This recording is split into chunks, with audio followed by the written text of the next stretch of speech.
Quero convidar você a abrir a sua Bíblia no livro de Atos dos Apóstolos, capítulo 20, verso 9. Atos, capítulo 20, verso 9. É um texto bastante interessante. Já ouvi várias interpretações sobre esse jovem Eutico. E algo que o Senhor tem falado no meu coração e quero compartilhar com os amados irmãos. Diz assim a Bíblia, a palavra de Deus, Atos, capítulo 20, verso 9. Um jovem chamado Eutico, que estava sentado numa janela, adormecendo profundamente durante a prolongada mensagem de Paulo, vencido pelo sono, caiu do terceiro andar abaixo. Quando levantaram, estava morto. Amém? Amém? Vou ler de novo. Um jovem chamado Eutico, que estava sentado numa janela, adormecendo profundamente durante a prolongada mensagem de Paulo, vencido pelo sono, caiu do terceiro andar abaixo. Quando levantaram, estava morto. Amém. Pai querido, nós te agradecemos pela tua palavra lida nesse momento. Que o Senhor mesmo venha iluminar a nossa mente, o nosso coração, para compreender o texto da tua palavra nesta hora. Em nome de Jesus, nós oramos agradecidos. Amém. Amém.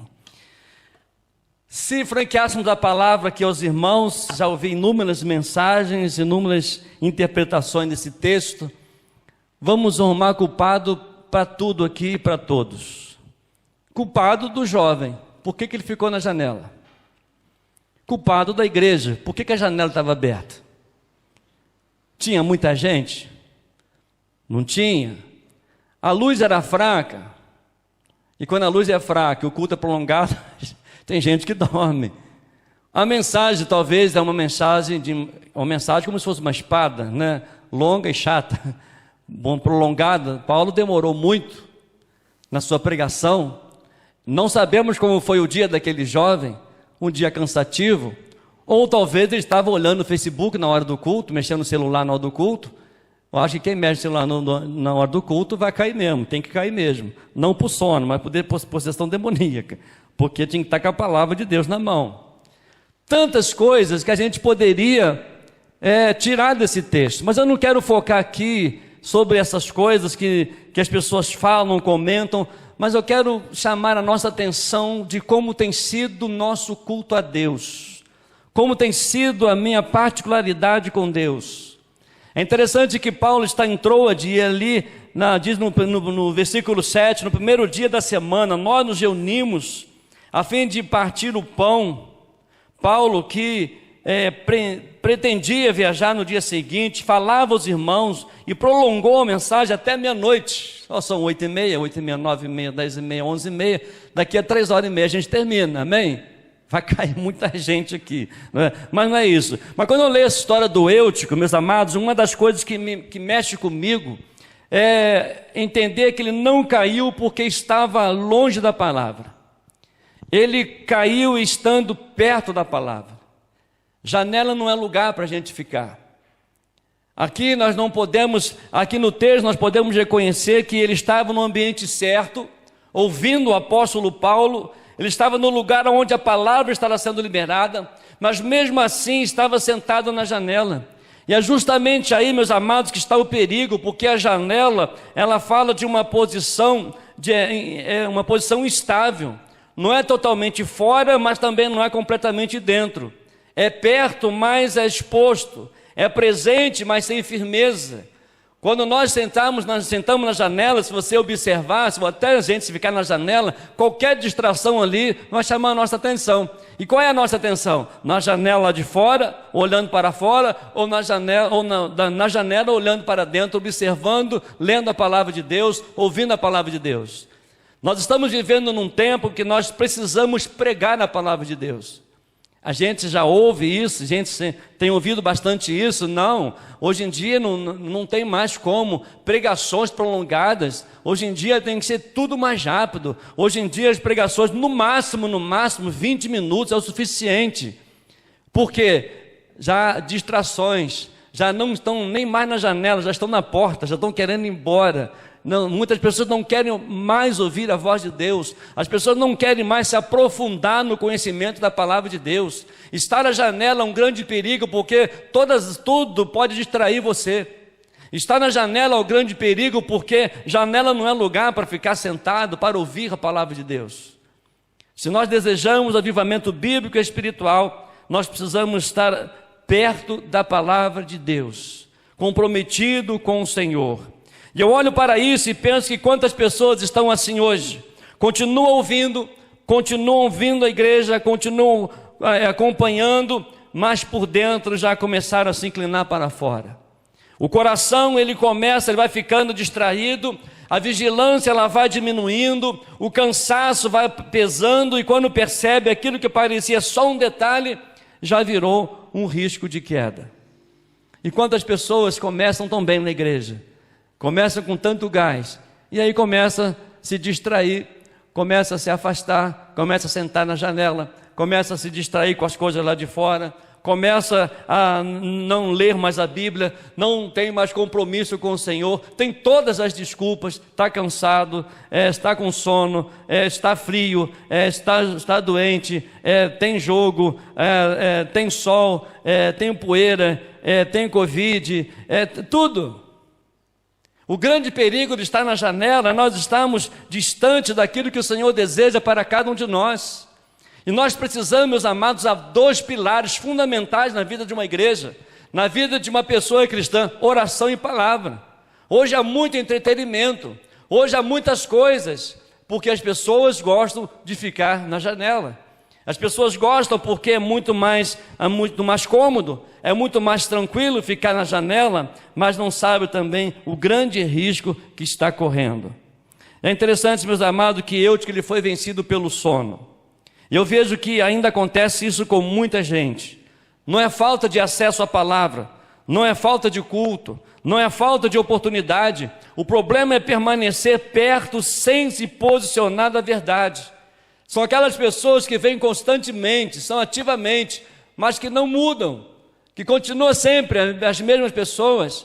Quando se ouve falar de evangelização, parece que não há um batimento mais forte em relação a missões, em relação à evangelização, em relação ao discipulado, em relação às visitas, em relação a envolver as pessoas através da pregação da palavra. O problema, meus amados, exatamente é permanecer perto sem se posicionar na verdade, porque não basta estar no ambiente, não basta escutar, não basta aparecer dentro. Chega uma hora em que é preciso sair da janela e voltar para um lugar de entrega por inteiro. O momento que nós reservamos no nosso momento devocional com Deus, qual é o momento, qual é o horário, qual é o local? Talvez é impossível no local de trabalho, talvez é impossível no local onde tem muitas pessoas, porque uma das armas do inimigo é trazer distrações na hora do culto, é trazer distrações na hora da palavra, trazer distrações na hora da oração, trazer distrações na hora da pregação da palavra do Senhor. E como as coisas estão tentando nos distrair da presença de Deus. Quantas coisas têm nos tirado o compromisso, a fidelidade de amar a Deus acima de todas as coisas, de poder respeitar, ouvir a palavra do Senhor. É interessante que era um momento oportuno em que Paulo estava ali em Troade, talvez era a sua última mensagem, ele estava passando ali e era oportunidade. Nós não sabemos se hoje será a última oportunidade de ouvir a voz do Senhor. Nós não sabemos o que é a nossa vida, é um vapor que aparece por um pouco e logo se desvanece. Mas o que também me marca nesse texto, nessa história, é que ela não termina na queda. Se você observar o texto aí mais adiante, olha no versículo 10. Mas Paulo desceu, inclinou-se sobre ele, abraçando, disse: não fiquem alvoroçados, pois ele está vivo. Meus amados, o que me chama a atenção nesse texto é que Paulo ele abraça aquele jovem e declara a vida sobre ele. E isso me lembra que Deus ainda alcança quem caiu. Deus ele restaura quem se descuidou e ainda levanta quem perdeu a vigilância no meio do caminho. O que me chama a atenção também de Paulo é que ele deixou ali de pregar, ele foi até aquele jovem. Ele foi ali, deixou a pregação, foi até aquele jovem, porque o que ele pregava, ele vivia o que pregava. O que nós precisamos, muitas vezes, nos preocupamos com tantas coisas dentro do templo. Muitas pessoas estão caindo lá fora.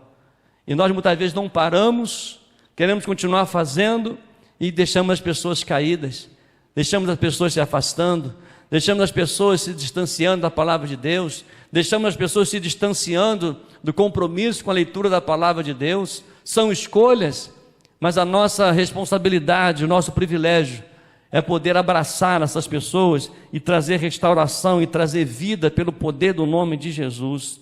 Só que eu não quero, meus amados, esperar a queda para entender a importância de estar no lugar errado. Quantas pessoas procuram a própria queda, porque optam estar na janela, optam poder estar lá fora, buscar todas as distrações. E é interessante você observar que depois, no versículo seguinte, no versículo 11, diz: subindo de novo, Paulo partiu o pão e comeu, e lhes falou ainda mais tempo, até o amanhecer, e assim partiu. Que coisa, né? Pregou a noite toda, à meia-noite.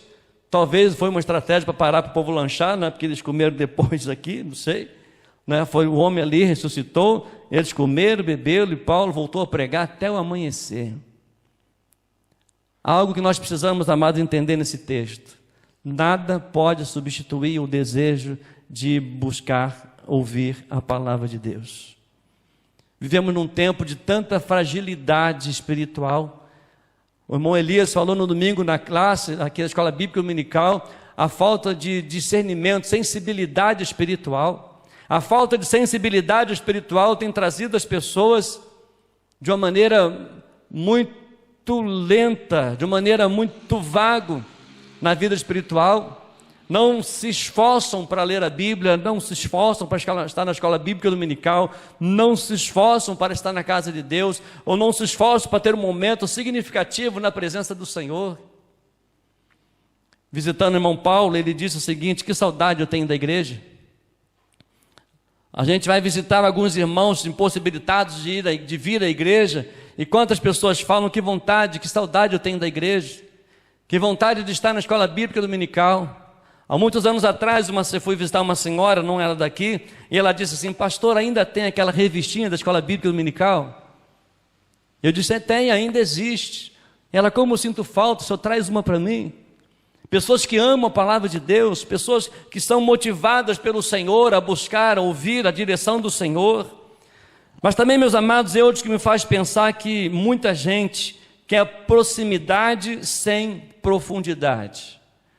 É o que nós sempre falamos: quer um avivamento bíblico e espiritual, mas não quer orar, não quer acordar pelas madrugadas, quer um avivamento bíblico e espiritual, e muitas vezes acorda: Senhor, fala comigo hoje. Aí vai procurar em várias igrejas, várias denominações, e você pode ouvir a voz de Deus dentro da sua casa, você pode ouvir a voz de Deus no seu trabalho, quando você se compromete a ler a palavra de Deus, porque quando nós lemos a palavra de Deus, é Deus falando com a gente. É o Senhor falando com a gente. Muitos não querem o trabalho de poder reservar tempo e pegar um texto e meditar na palavra de Deus, estudar na palavra de Deus, pesquisar na palavra de Deus, aplicar na palavra de Deus. Querem as coisas muito mais rápido. É um grande perigo. Muitas pessoas querem proximidade sem profundidade. Muitas pessoas querem ambiente sem compromisso, que quer presença sem permanência. Só que viver assim é perigoso. Por isso, o chamado continua muito claro para mim. Eu preciso sair da janela. Eu preciso permanecer inteiro diante da palavra, antes que o sono me vença e a queda aconteça. Não sei se acontece, às vezes acontece comigo, no momento, você está bem, você está esperto, você está 220, aí você está até com o olho assim regalado, tão animado, e você começa a ler a Bíblia, não dá sono. Começa a dar sono, você lê um versículo, já lê 2, e depois você foi na bênção, foi na paz, e acorda de manhã e diz amém. Aí, que texto que eu li ontem? Qual texto ontem? Eu não me lembro, que eu dormi. É interessante, meus amados, como nós estamos distantes da palavra de Deus. 2 pilares fundamentais de um avivamento, de um despertamento, comprometimento e maturidade cristã: oração e palavra.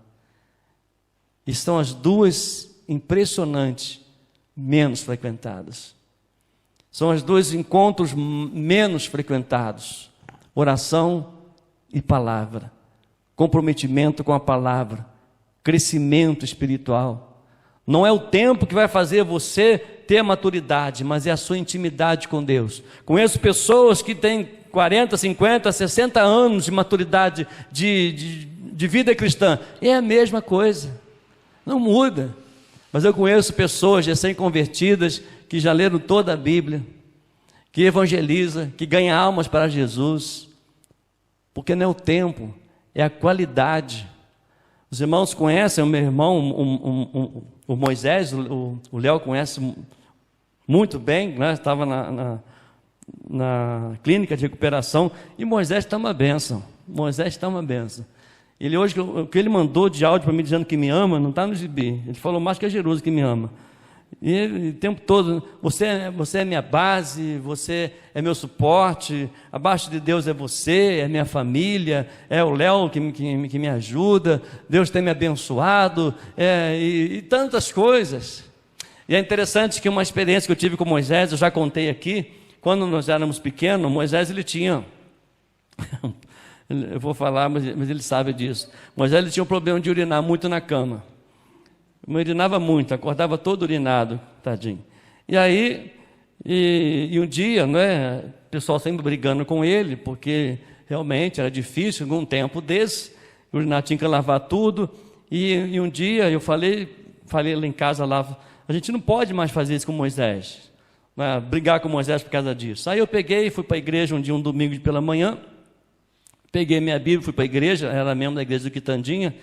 E aí eu peguei minha Bíblia e fui para a igreja. Daqui a pouquinho chega o Moisés lá, todo urinado, chorando. Eu falei, o que foi? Minha mãe falou que não vai cuidar mais de mim, que para você cuidar de mim. Eu falei assim, deu ruim. Aí eu fiquei muito chateado com aquilo. Deus que me perdoe, irmãos. Eu cheguei em casa, eu falei assim, chega esse negócio de crente, chega. Não dá mais. Peguei minha Bíblia, joguei no chão, dei um chute, foi debaixo da mesa. Eu falei, Moisés, vamos embora, vamos curtir a vida. Passei no botequim, comprei um maço de cigarro, comprei uma caixa de fósforo, fomos lá, e ele meu apelido era não faz isso, não faz isso. Cala a boca e vem comigo, vamos lá, você também vai fumar também. Não faz isso, cala a boca. Aí fomos andando, chegamos no Parque São Vicente, lá no lago do Parque São Vicente, e aí eu peguei o cigarro, acendi, traga, me engasguei todo. Aí eles pega também, fuma também. Não faz isso, não faz isso. E aí Moisés fez algo muito interessante. Estava passando um rio ali perto do lago, e ele mexeu com a água assim, a água sujou, ele parou, ele limpou. Eu fiquei olhando, ele olhou para mim e falou assim, Ney, tu viu o que eu fiz? Eu falei assim, não. Tu viu que eu não fiz assim? Sujou, eu parei, a água limpou de novo? Eu falei, sim, foi. Então, nem, tu sujou tua vida com esse cigarro. Se tu parar, Deus vai limpar. Moisés, Léo, falou isso comigo, criancinha, eu também, criança.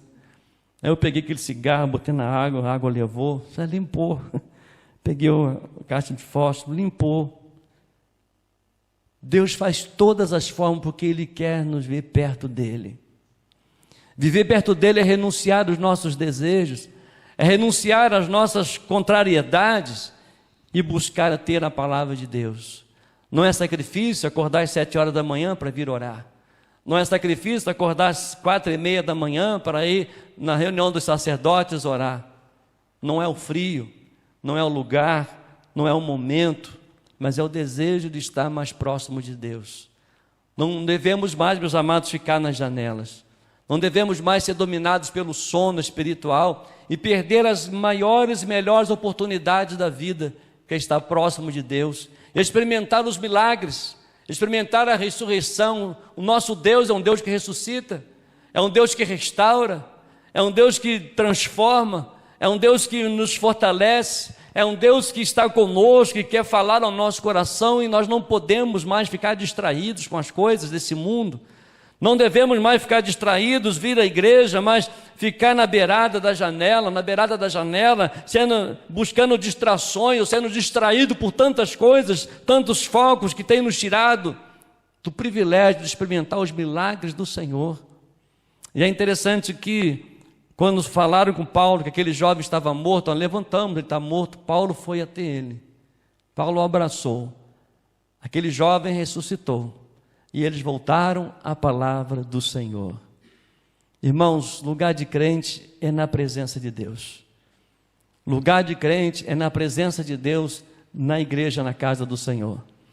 A casa do Senhor, o Senhor Deus, o Senhor Jesus, ele disse lá, principalmente Deus lá, quando disse para Salomão: a minha casa será uma casa de louvor, a minha casa será uma casa de entretenimento, a minha casa é uma casa de café, é uma casa de padaria, a minha casa é casa de oração, de intimidade, de quebrantamento, de renúncia, de desejo, de vontade de estar próximo do Senhor. E quando estamos na casa do Senhor, nada pode distrair a nossa atenção, nada pode distrair o nosso desejo de estudar a palavra do Senhor, nada pode tirar, nos distrair daquilo que o Senhor deseja fazer e falar ao nosso coração. Saia da janela. A janela não é lugar para você ficar. Deus nos chama para estar em comunhão com Ele. Eu oro a Deus, venho quase todos os dias aqui no templo para orar. Eu sempre peço a Deus: Senhor, enche essa casa de pessoas, que haja pessoas que fiquem em pé nas laterais, mas que não fiquem na janela, porque janela é um lugar de distração, é o lugar onde perdemos tudo aquilo que o Senhor tem falado e deseja falar ao nosso coração. É no templo, é na presença do Senhor, é na unidade do povo de Deus que nós temos as mais lindas experiências com o Senhor. É na presença do Senhor onde nós temos o momento de fortalecimento, o momento de gratidão, de reconhecimento. E às vezes as mensagens que passam tão rápido, o tempo passa tão rápido, não é? Por quê? Porque nós desejamos ouvir a palavra de Deus. Quantas vezes nós sabemos, e as pessoas falam assim: quem vai pregar? Eu me lembro lá na primeira igreja, ainda quando eu era jovem, e eu me lembro uma vez que eu fui pregar um domingo, uma quarta-feira, um domingo à noite, e eu estava no gabinete orando, e aí eu desci, que antigamente tinha uma escada do gabinete, a gente descia a escada, depois subia uma escada para a plataforma, e a gente olhava as pessoas. Eu não esqueço que um domingo peguei minha Bíblia, estava indo para o púlpito, e aí quando eu cheguei no púlpito assim, eu tive um pressentimento assim, mas eu acho que a menina falou com o rapaz: olha quem vai pregar. Ela olhou assim e fez assim. Eu voltei para o gabinete e falei: eu não vou, agora eu não vou, mas quero que o Senhor me leve. Quero que o Senhor me leve. Orei, chorei, falei: Senhor, é muito ruim ver isso. Era jovem, não sabia o que é isso. E aí, aquele domingo, Deus foi tão bom, foi tão misericordioso, que os pais do camarada foram à igreja e se converteram naquele domingo à noite. Deus continua usando as coisas loucas desse mundo para confundir os sábios. Deus continua usando as coisas fracas desse mundo para confundir os fortes, porque Ele é Deus. E quando nós buscamos estar perto de Deus, quando nós buscamos a compreender a vontade de Deus, quando nós buscamos a reconhecer a vontade do Senhor na nossa vida, Ele faz coisas extraordinárias. Não importa quem vai pregar, o importa que é a pessoa cheia do Espírito Santo de Deus. Não importa quem vai falar, o importa é o seu desejo de querer ouvir a palavra do Senhor.